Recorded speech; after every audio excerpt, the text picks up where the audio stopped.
there is some history in this building.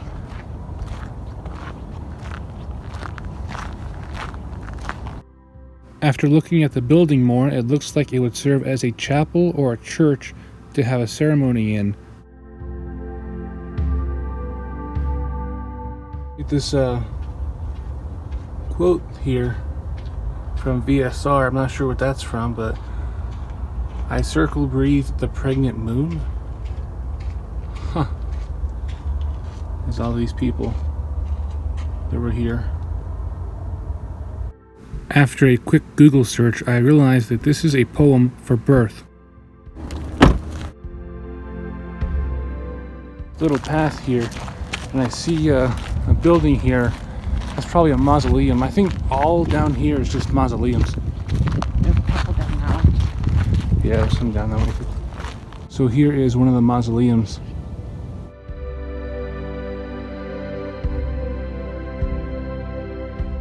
Oh, it is some more mausoleums.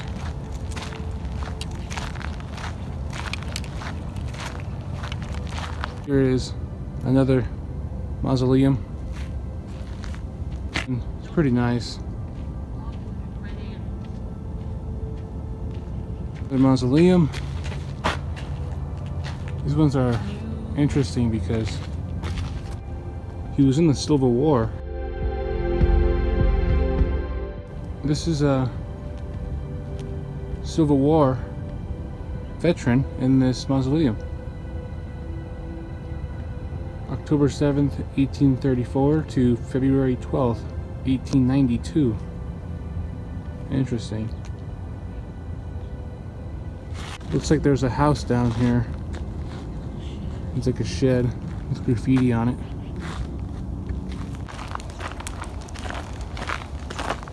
Let's see what's going on. We can't get the car in here. Whoa. Someone almost fell. So this says private property, and the house has a demon painted on it with other graffiti. I'm not sure what kind of house it is. See all these headstones, and there's an angel. It just goes on for miles.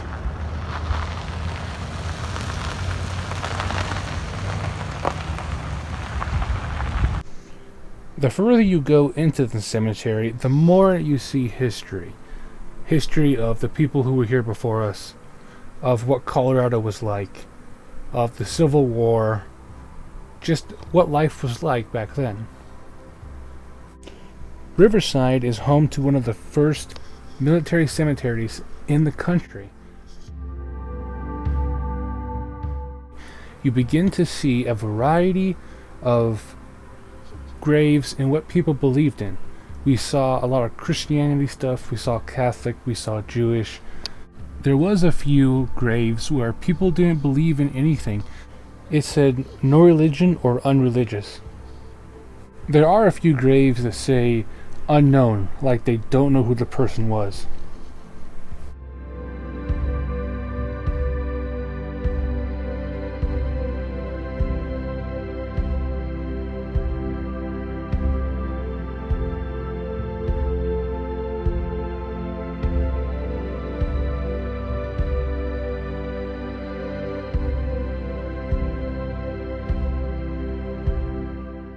The main office was also pretty cool to see.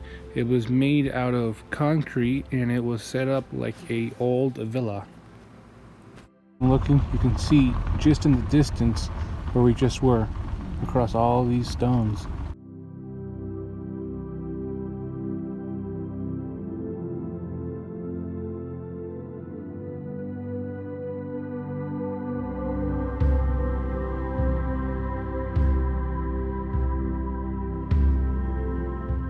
Or statue. This is a grave of someone. George Cheyenne, son of William and Anne Wise, died April 20th, 1887. He was 19 years old.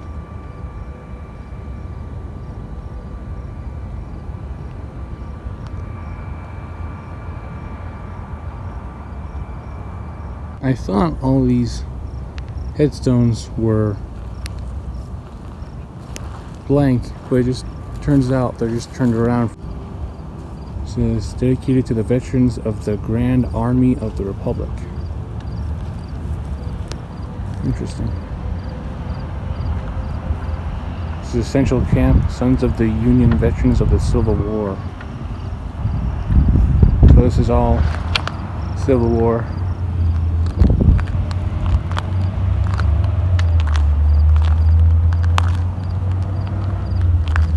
This is dedicated to the veterans of the Civil War, 1861 to 1865.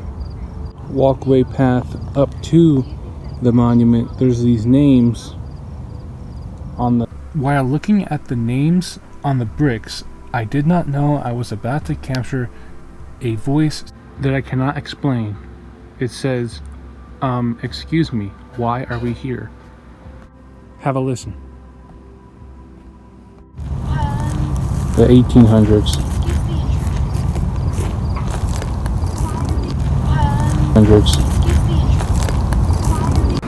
I did not expect to capture a voice that day.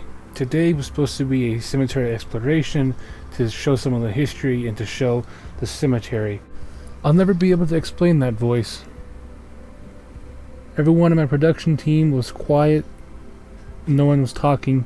Sounds like a little kid. It's sad thinking about a little kid wandering around the cemetery, wondering why they're there. These graves. This is another war monument. And it looks like he was a decorated officer, like he won a medal. Yeah, Jacob Cummings, Corporal Company, Sector, Regime, New Jersey. I captured something again. It sounds like a breath.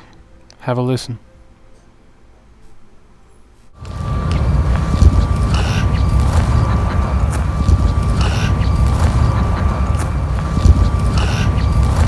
Earth ties are broken as we see our love decay, and the hopes so profoundly cherished brighten but to pass away. One by one our hopes grow brighter as we near the chilling shore, for we know across the river wait the loved ones gone before.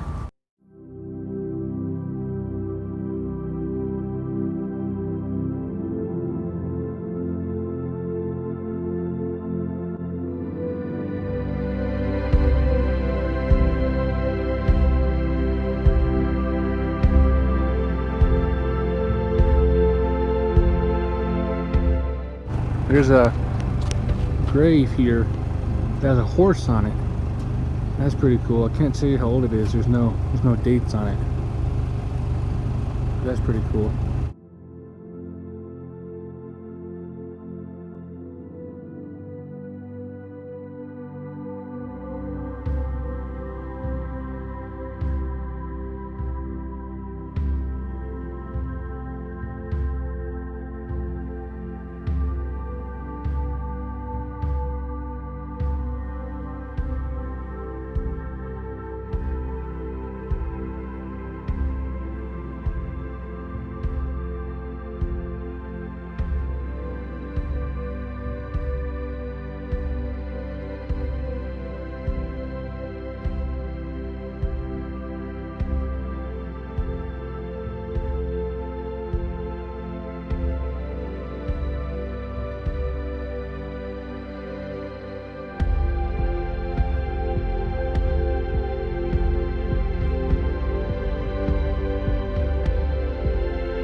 There's a log cabin here, and it looks like there's a address on here, and it says M. Ruth 36 and Blake Street.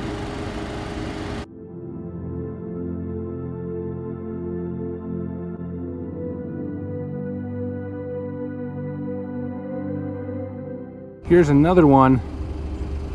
His name was James Archer. He lived from 1824 to 1882. And he has himself his own statue. That's really interesting.